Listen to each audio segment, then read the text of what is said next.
Hi students, welcome back to our English class. We are discussing this speech, The Danger of a Single Story. It is a TED speech by Chimamanda Ngozi Adichie. In the speech, she told about the stereotypes and biases created by a single story. She told us that she is a storyteller and she would like to tell us a few personal stories to show the danger of a single story. She grew up in a university campus in eastern Nigeria. She was an early reader and early writer who used to read mostly British and American children's books.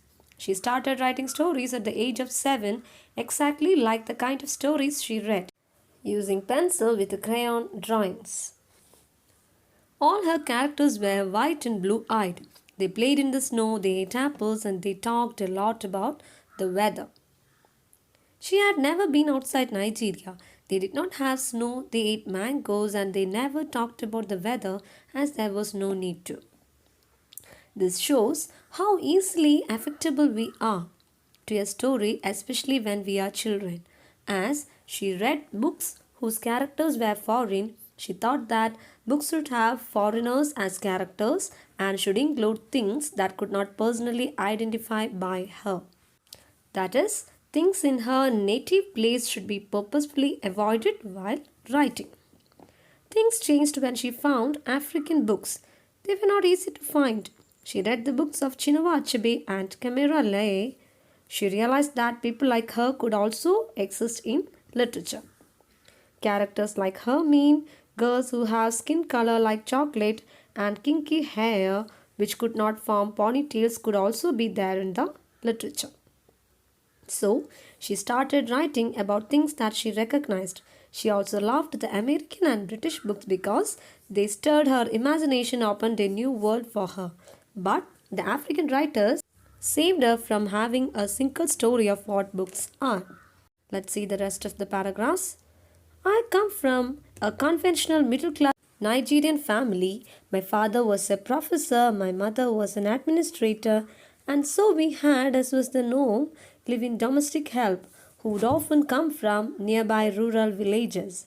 So, the year I turned 8, we got a new houseboy. His name was Fide. The only thing my mother told us about him was that his family was very poor. My mother sent yams and rice and our old clothes to his family. And when I didn't finish my dinner, my mother would say, "Finish your food, don't you know? People like Fide's family have nothing." So I felt enormous pity for Fide's family. Adichie says that she is coming from a traditional middle class Nigerian family and her father was a professor and mother was an administrator. Administrator means a government official and so they had live-in domestic help. That means they had servants and who would often come from nearby rural villages. So, at her age of 8, they got a new houseboy. His name was Fide. The only thing her mother told her about him was that his family was very poor. So, her mother sent yams, rice, and old clothes to the family. If she didn't finish her dinner, her mother scolded them by saying that finish the food, that people like Fide's family have nothing to eat. So she felt great pity. Enormous means a great pity towards Fide's family. Then one Saturday, we went to his village to visit, and his mother showed us a beautifully patterned basket of dyed raffia that his brother had made. I was startled. It had not occurred to me that anybody in his family could actually make something. All I had heard about them was how poor they were, so that it had become impossible for me to see them as anything else but poor. Their poverty was my single story of them. One Saturday, Adichie and her mother went to Fide's village. There, his mother showed them a beautifully patterned basket of dyed raffia. You can see the image of dyed raffia, basket of dyed raffia here. And it was made by his brother, Fide's brother.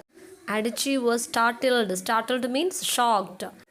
She never thought a member of his family could make something beautifully.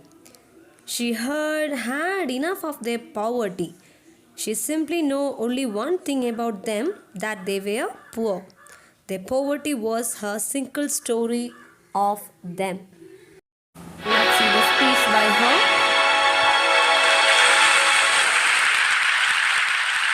I'm a storyteller, and I would like to tell you a few personal stories about what I like to call the danger of the single story. I grew up on a university campus in eastern Nigeria. My mother says that I started reading at the age of 2, although I think 4 is probably close to the truth. So I was an early reader, and what I read were British and American children's books. I was also an early writer. And when I began to write at about the age of 7, stories in pencil with crayon illustrations that my poor mother was obligated to read, I wrote exactly the kinds of stories I was reading. All my characters were white and blue-eyed. They played in the snow. They ate apples. And they talked a lot about the weather, how lovely it was that the sun had come out. Now, this despite the fact that I lived in Nigeria. I had never been outside Nigeria. We didn't have snow. We ate mangoes. And we never talked about the weather because there was no need to. My characters also drank a lot of ginger beer because the characters in the British books I read drank ginger beer. Never mind that I had no idea what ginger beer was. And for many years afterwards, I would have a desperate desire to taste ginger beer. But that is another story. What this demonstrates, I think, is how impressionable and vulnerable we are in the face of a story, particularly as children. Because all I had read were books in which characters were foreign, I had become convinced that books, by their very nature, had to have foreigners in them and had to be about things with which I could not personally identify. Now, things changed when I discovered African books. There weren't many of them available, and they weren't quite as easy to find as the foreign books, but because of writers like Chinua Achebe and Kamara Laye, I went through a mental shift in my perception of literature. I realized that people like me, girls with skin the color of chocolate, whose kinky hair could not form ponytails, could also exist in literature. I started to write about things I recognized. Now, I loved those American and British books I read. They stirred my imagination. They opened up new worlds for me. But the unintended consequence was that I did not know that people like me could exist in literature. So what the discovery of African writers did for me was this. It saved me from having a single story of what books are. I come from a conventional middle-class Nigerian family. My father was a professor. My mother was an administrator. And so we had, as was the norm, live-in domestic help who would often come from nearby rural villages.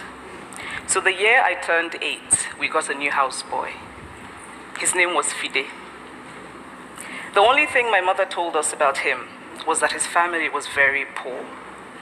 My mother sent yams and rice and our old clothes to his family. And when I didn't finish my dinner, my mother would say, "Finish your food. Don't you know people like Fide's family have nothing?" So I felt enormous pity for Fide's family. Then one Saturday, we went to his village to visit. And his mother showed us a beautifully patterned basket made of dyed raffia that his brother had made. I was startled. It had not occurred to me that anybody in his family could actually make something.